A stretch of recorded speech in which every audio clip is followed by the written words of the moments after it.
میں پوری دنیا پھرا ہوں، 6 بر اعظم پھرا ہوں، جو پچھلی صدی میں ایک قافلہ گزرا ہے دیوبند کا، میں ایسا قافلہ پوری دنیا میں نہیں دیکھ سکتا۔ میں عقیدت سے نہیں کہہ رہا ہوں، میں بصیرت سے کہہ رہا ہوں۔ ہر جگہ اللہ کے رجال ہیں، ہر جگہ اللہ کے چاند اور سورج ہیں جو ہدایت کا ذریعہ بنے، پر پچھلی صدی میں جو ایک قافلہ گزرا ہے، اس قافلے کا مثل پوری دھرتی میں نے نہیں دیکھا۔ میں جو کچھ میں جانتا ہوں میں اس کے مطابق دعویٰ کر رہا ہوں، ہو سکتا ہے میرا دعویٰ غلط ہو، کہ علم کامل کلی تو میرے اللہ کا ہے، اور اللہ تعالیٰ نے اپنے بندوں میں کیا کیا صفات رکھی ہیں، لیکن جو یہ طائفہ انفا گزرا ہے، جو یہ طائفہ اصلح گزرا ہے اور اتقا گزرا ہے اور اعلم گزرا ہے اور ازکا گزرا ہے، ایسا طائفہ افراد کی بات نہیں کر، طائفہ ایسا مجموعہ پوری دھرتی میں نہیں نظر آتا، کہ اللہ تعالیٰ نے چنا اس دھرتی کو۔ انگریز نے اس کو اندلس بنانے کا پورا منصوبہ بنایا تھا۔ 1757 میں پلاسی میں ہارے، سراج الدولہ کو شکست ہوئی۔ 1799 میں 31 مئی 1799 جب ٹیپو شہید ہوئے تو جنرل ہیرس نے کہا ہندوستان ہمارا ہے۔ شارڈ میکالے کو بھیجا گیا کہ یہاں کا نظام تعلیم بنایا جائے اور مسلمانوں کو کسی طرح ختم کیا جائے۔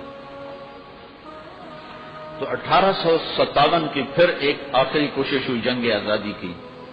تو جب قوموں کا نصیب ڈوبتا ہے تو کسی ایک طائفہ یا ایک طبقے کی وجہ سے نہیں، پورا بگاڑ آتا ہے تو پھر نصیب ڈوبتا ہے۔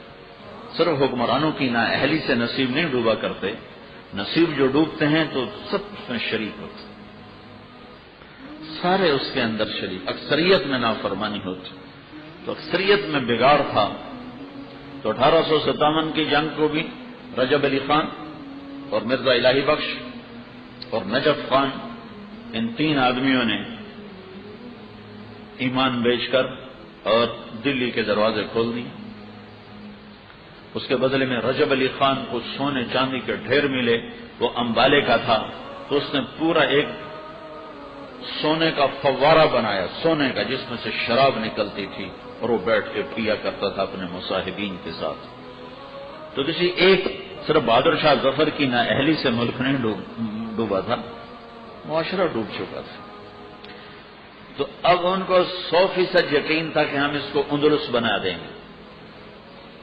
تو 1864 میں ایک محمد قاسم نام کے ہستی نے ایک چھوٹا سا چھپر ڈالا، چھپر،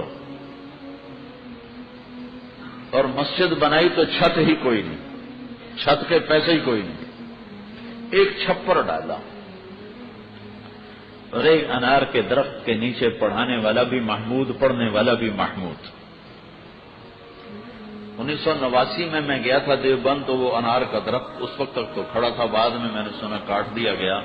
انار کے درخت کی عمر ہوتی ہے 15 سال، میں زمیندار کا بیٹا ہوں، باغات کا تجربہ ہے، 15 سال سے زیادہ انار کی عمر نہیں ہوتی، خود ہی سوکھ جاتا۔